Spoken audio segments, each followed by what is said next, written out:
رسوله الكريم ونحن على ذلك من الشاهدين. صدق الله القائل: لو أنزلنا هذا القرآن على جبل لرأيته خاشعا متصدعا من خشية الله.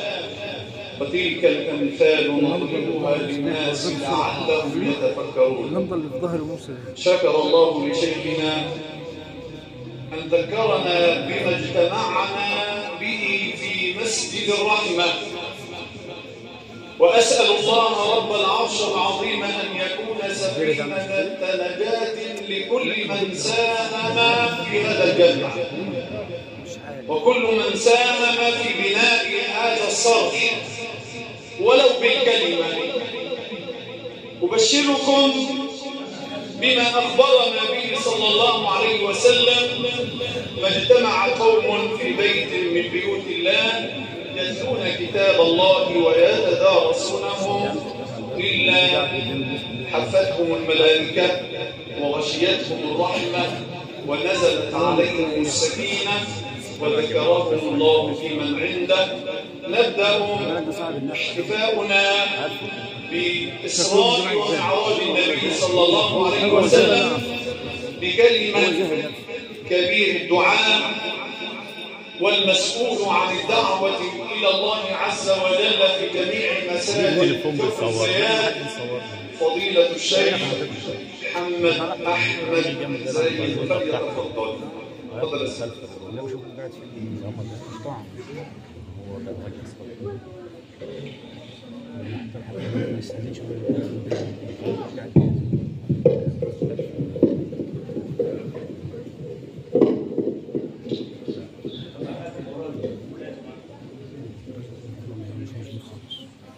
الحمد لله حمدا كثيرا كما أمر، والصلاة والسلام على محمد خير البشر. اللهم صل على محمد النبي وأزواجه أمهات المؤمنين وذريته وآل بيته كما صليت على إبراهيم وعلى آل إبراهيم. وارض اللهم عن ساداتنا ذوي العقل الجليل أبي بكر وعمر وعثمان وعلي.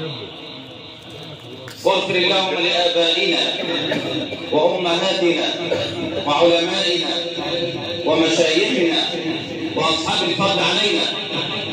واحفظ اللهم جيشنا وشرطتنا ومصرنا وأبنائنا ووطننا وديارنا وأهلنا. يا رب إنا ندعوك بحق الكرسي ووسعته وبحق العرش وحملته وبحق جبريل وأمانته وبحق إسرافيل ونفقته وبحق عزرائيل وقبضته وبحق آدم وتوبته وبحق إبراهيم وخلته وبحق يونس وقربته وبحق موسى وكلمته وبحق عيسى ونفخته وبحق محمد وشفاعته أن تغفر لنا ذنوبنا. آمين يا رب. مكان التوزيع ده أو يتوزع يدور أنا قلنا ما واحد لواحد، ما احنا الاثنين سوا يعني. خلي التوزيع دلوقتي. اقعد يا سيدي يا سيدي، اقعد يا سيدي، واحد الواحد. طب انا عايز اقول حاجه. طب ما ترفع ايدك كده. اللهم صل على محمد في الأولين، اللهم صل على محمد في الآخرين، اللهم صل على محمد أبد الآبدين، اللهم صل على محمد في كل وقت وحين، اللهم صل على محمد في الملأ الأعلى إلى يوم الدين. اللهم صل على محمد ما ذكره الذاكرون. اللهم صل على محمد بعدد نجوم السماء صل على محمد بعدد عبادك في الأرض وفي السماء. اللهم صل على ساداتنا ذوي العقل الجليل أبي بكر وعمر وعثمان وعلي، واغفر اللهم لهم ولنا وألحقنا بهم أجمعين. مش أحسن من العصير؟ طب أنا هقول لك على حاجة، أصل العصير مضمون ورزقكم في السماء وما هو موجود من خلف وبزيادة. اسمع أقول لك على حاجة. يقول أنس ابن مالك ابن النضر ابن ضمضم: ما رأيت أجمل من رسول الله صلى الله عليه وسلم. أنت ما صليتش عليه تعالى ليه؟ أنت خايف من حاجة؟ ده حبيبنا النبي والله صلى الله عليه وسلم. ما ينفعلكش صلاة لما تقول اللهم صل على محمد وشوف بقى لما اقول إن الله وملائكته يصلون. احنا ما بنخافش. يقول انس بن مالك بن النضر بن ضمضم ابن عبيد بن النور: ما رايت اجمل من رسول الله. تقول لي يا عم الشيخ ما اقولكش قبل ما تيجي نشله هنا ان سيدنا يوسف ابن مين؟ ابن يعقوب. ابن يعقوب ابن مين؟ ابن اسحاق ابن مين؟ ابن ابراهيم ابن مين؟ ده آزر ابن مين؟ وقفنا واحد الواحد. ابن داري ابن مين؟ ابن لامح ابن مين؟ ابن أرفاشي ابن مين؟ ابن متوشر ابن مين؟ ابن ساهور ابن مين؟ ابن سامي ابن نوح. أعطاه الله نصف الجمال، وقد أعطى الله الجمال كله للنبي صلى الله عليه وسلم. حسبوا علينا. يقول أنس: ما رأيت أجمل من رسول الله ولا شممت رائحة أطيب من رائحة النبي. الجماعة كانوا يروحوا للسيدة زوجة النبي: أنت هتغسلي ثوب النبي ليه؟ احنا عاوزين المية اللي بتغسل فيها ثوب النبي. ليه يحصل ايه؟ عشان اغسل الكاكوله بتاعتي كده في الماء اللي اتغسل فيه ثوب النبي وما نلبسها وماشي كده تقول قدم رسول الله وما هو برسول الله. صلى الله مش كان نغسل ثوبه في ماء غسل فيه ثوب النبي. يقول انس: ما رايت اجمل من رسول الله ولا شممت رائحة أطيب من رائحة رسول الله ولا لمست كفا أنعم من كف النبي. والله سيدنا عبد الله بن عمر بن الخطاب بيقول: كنت أنظر إلى القمر ليلة تمامه وأنظر إلى وجه الحبيب فأجد وجه الحبيب يضيء عن القمر. السيدة أم سلمة بتقول: النبي نام عندي في الظهيرة حجرة صغيرة كده، نام النبي فصبب النبي بالعرق، فبدأت أم سلمة تأخذ عرق النبي وتضعه في دواه فاستيقظ رسول الله، استيقظ حبيب الله وقال: ماذا تفعلين يا أم سلمة؟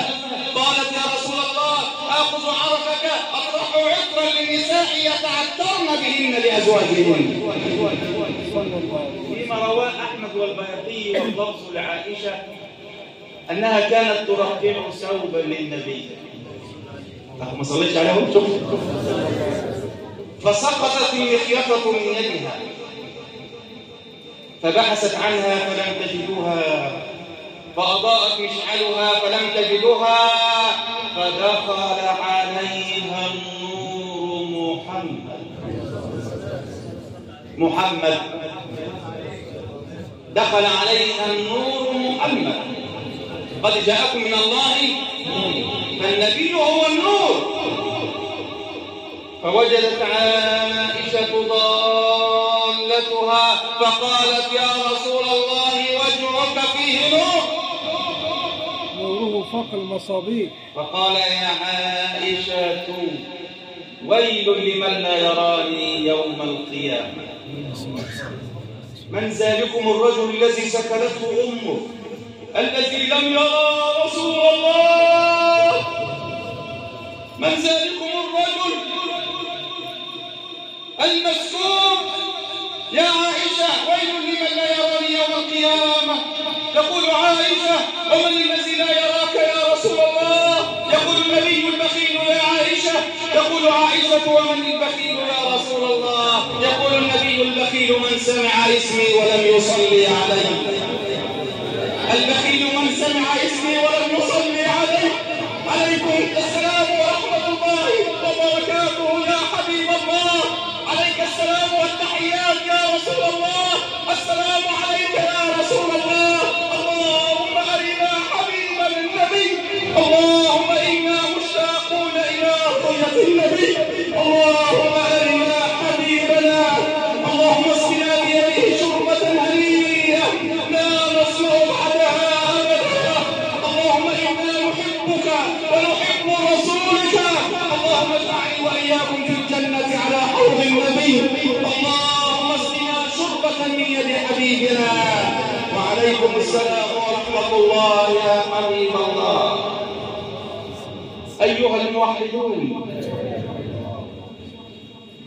وفي ليلة أشرقت كالقمر، الليلة الجميلة دي إنه لليل أغر أن أجلس محاضرا ووسط أعلام من أهل العلم من الأوقات عن اليمين وعن اليمين، ما ينفعش أقول عن اليسار، أتوحد الواحد. أسأل سؤالا على مسامع من يسمع كلامي، إنما اللي قاعد مش معاه أنا مش هتكلم معاه. أنا أتكلم مع كل من كان له قلب أو ألقى السمع وهو شهيد. هل أنت تحب النبي؟ هل أنت تحب النبي؟ هل أنت تحب النبي؟ طيب ما تصلي على النبي صلى الله عليه وسلم، ما تخليها لله، والله لله. لماذا كانت الإسراء؟ لازم الإسراء. ولماذا كانت ليلا دون نهارا؟ ولماذا كانت من المسجد الأقصى دون المسجد المكي؟ ده المسجد الكعبة ليه سنتر الأرض، وعليها تنزل الرحمات، وهي تحت عرش الرب تبارك وتعالى. أيها الموحدون، أيها المحمديون، إن اللسان لا يساعدني، وإن البلاغة لا تسعفني في أن أتكلم وأسلط الأنهار وأرفع الستار حول إسراء إمام الأئمة وسيد الأمة رسول الله محمد. يا أخي والله في البداية النبي ساب مكة لأنهم ضيقوا عليه كل متسع، فلما رحت حته كده زي مشلة اسمها خطار، ودي تبعد عن مكة ب60 ميل يعني كده سيدنا قدام، وراح النبي نزل على 3 كبار. احفظ معايا انا مش هقول تاني الكلام. وقد لا اراكم بعد ما اعرفش ايه واحد الواحد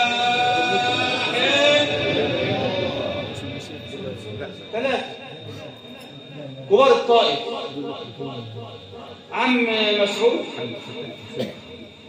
وعم حبيب اخوه واخوهم الثالث عمك عبده يا ليل، وعرض عليهم تعاليم الدين. قال لهم يا جماعه قولوا لا اله الا الله محمد رسول الله صلى الله عليه وسلم. قام عمك مسعود قال له الله انت بتقول ايه؟ أما وجد الله غيرك يا محمد يبعثه رسولا؟ ده أنت فقير صلى الله بأبي أنت وأمي يا حبيب الله، لكم زقت من قومك ما زقت، ولكم ضيقت بك الطرقات، وكان في إمكانه أن يأخذ هؤلاء أخذ عزيز مقتدر لكن لو كان يقول اللهم اغفر لقومي فإنهم لا يعلمون. مسعود يقول له أما وجد الله غيرك يا ما فيش غيرك أنت يا فقير. وقوع عبد يدي قال إن كنت نبيا حقا فلن أكلمك الدهر ما بقيت، أنا مش كلمك خالص.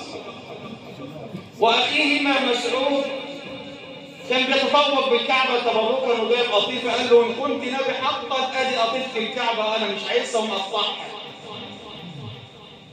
خبرني بالله عليك إلى من يلجأ رسول الله، إلى من يحوي رسول الله. إذا كان أهل مكة طردوه وأهل الطائف لم يأووه ولم يرحبوا برسالته، خرج النبي من الطائف وحيدا وأسند ظهره لبستان لشيبة وعتبة بن ربيعة، وهناك رفع على الضراعة إلى السماء يشكو حاله ومآله إلى الله قائلا إلهي وسيدي ومولاي، إلهي وسيدي ومولاي، اللهم إني أشكو إليك ضعف قوتي وقلة حيلتي وأواني على الناس، يا أرحم الراحمين ويا رب المستضعفين، أنت ربي، إلى من تكلني؟ إلى قريب يتجهلني أم إلى عدو ملكته أمري؟ إن لم يكن بك غضب علي فلا أبالي، أعوذ بوجه الله الذي أشرقت له الظلمات وأصلح علي أمر الدنيا والآخرة من أن يحل علي غضبك أو أن ينزل بي سخطك، لك العدى حتى ترضى، ولا حول ولا قوة إلا بالله. عتبة وربيعة النبي صعب عليهم، قالوا له يا عباس غلامهما خذ الطبق دي وادي للراجل ده صوت بأبي أنت وأمي يا حبيب الله. وما أن وضع الطبق به الكرم بين يدي النبي، وما أن مد النبي يده وقال بسم الله، فقال عباس البلد دي ما تعرفش ربنا.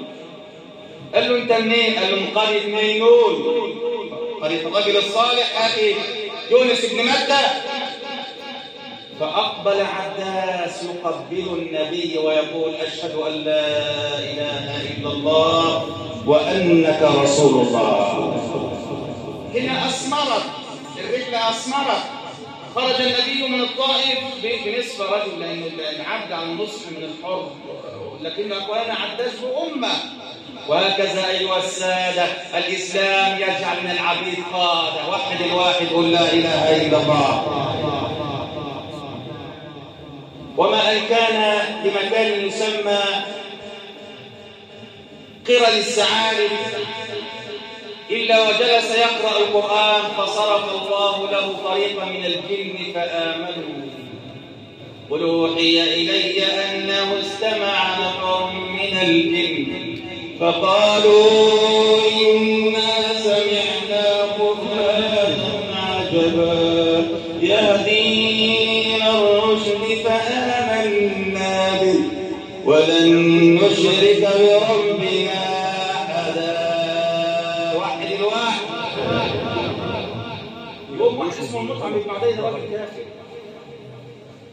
لا النبي على مشارف مكة قال له تعالى أنت في جواري يا محمد. دي الشهامة. الشهامة كافر دي فين؟ راجل كافر يتسلح وينادي في بنيه ويحمل سلاحه ويطوف بالكعبة ويقول يا أهل مكة لقد أخذت الجوار لمحمد بن عبد الله فمن عاداه فقد عاداني. ويدخل النبي مكة ثاني مرة في ضيافة هذا الرجل بن الدغنة المطعم بن عدي وما أن هدأت الأسنة وسكنت الأسرة ونامت العيون إلا وقد فوجئ النبي بجبريل أمين وحي السماء يطلق عليه بابه ويقول له يا محمد إن ربك يقول لك إن ضاقت بك الأرض فلن تضيق بك السماء.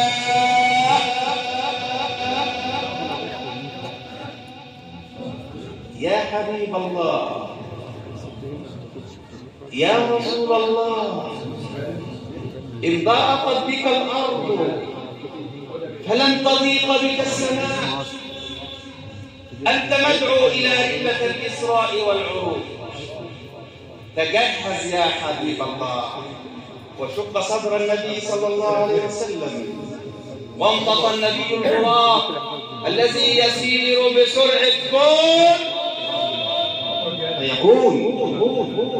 أطلعت طائرة البراق من مطار الكعبة قاصدة مطار القدس وهي تحمل خير رجل خلقه الله غفر الله له ما تقدم من ذنبه وما تأخر.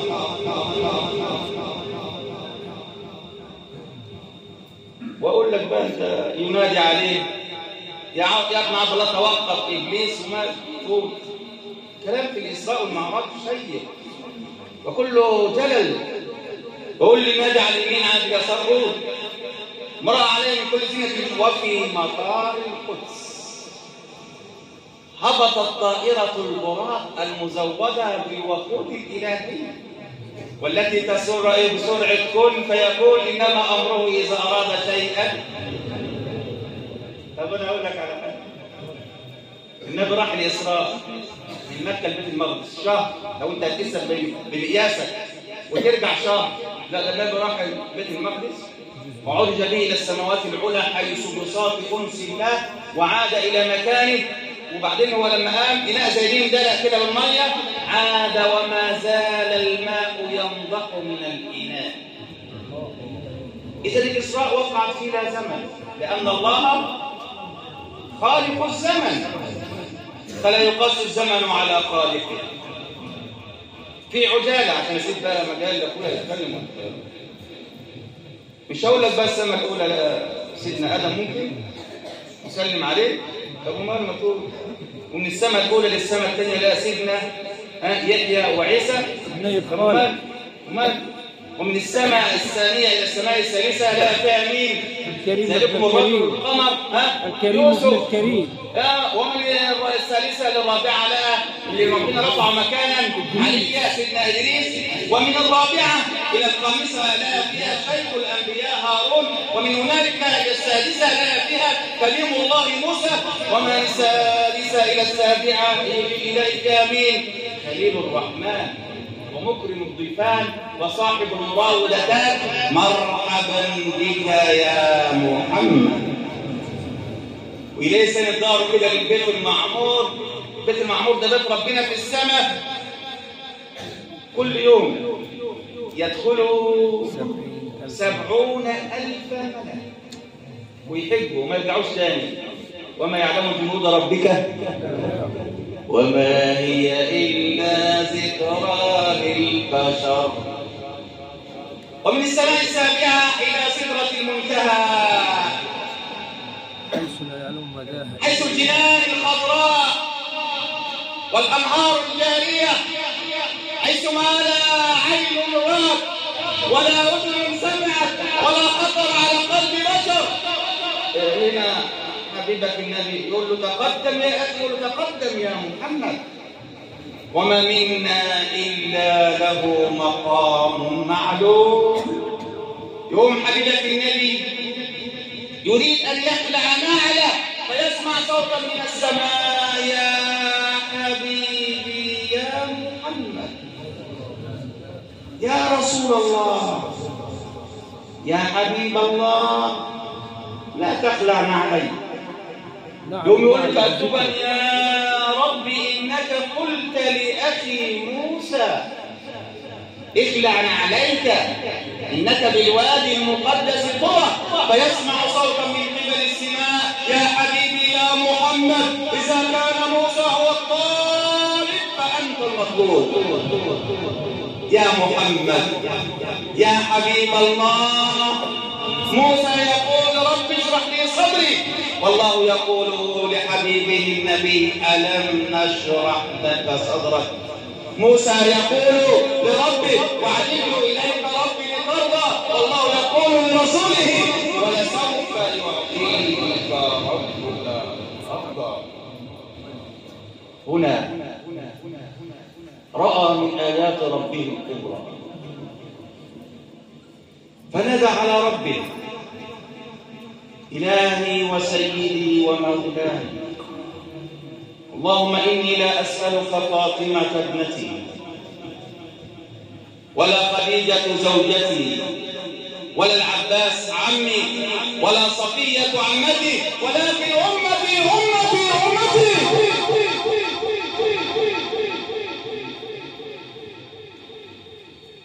فإذا برب البرية يقول لحبيبه النبي ولسوف يعطيك ربك فترضى، فيقول يا رب لن أرضى وواحد من أمتي في النار. إلهي وسيدي ومولاي هل لي أن أسأل سؤالا؟ قال سل يا حبيب الله. قال إلهي لقد اتخذت إبراهيم خليلا ورفعت إدريس مكانا عليا وكلمت موسى تكليما ونفخت في عيسى من روحك، فماذا جعلت لي؟ من أراد أن يعلم قدر النبي فليصلي عليه. إلهي وسيدي ومولاي هل لي أن أسأل سؤالا؟ قال سل يا حبيب الله. قال إلهي لقد اتخذت إبراهيم خليلا ورفعت إدريس مكانا عليا وكلمت موسى تكليما ونفخت في عيسى من روحك، فماذا جعلت لي؟ فناداه ربنا في علاه قائلا يا ابن عبد الله يا حبيبي يا محمد، إن كنت اتخذت إبراهيم خليلا فقد اتخذتك حبيبا، وإن كنت رفعت إدريس مكانا عليا فهذا لم يكن إلا إلى السماء الرابعة، وهذا رفعتك إلى بساط أنسي يا محمد، وإن كنت كلمت موسى تكليما فهذا لم يكن إلا من وراء حجاب، وها أنا ذا أكلمك بدون حجاب، وإن كنت نطقت في عيسى من روحي فقد اشتققت لك اسما من اسمي، فلا يقول قائل لا إله إلا الله إلا وقال محمد رسول الله. إلى هنا انقطعت الأبواب وتوقف السير على أمل اللقاء. إن أحياني ربي في مناسبات قادمة أجي هنا وأصول وأقول وأسلط الأنوار وأرفع الستار وأتناول كلام النبي المختار. شكر الله لكم، حياكم الله، استودعكم الله الذي لا تضيع ودائعه، وسلام الله عليكم ورحمته تعالى وبركاته.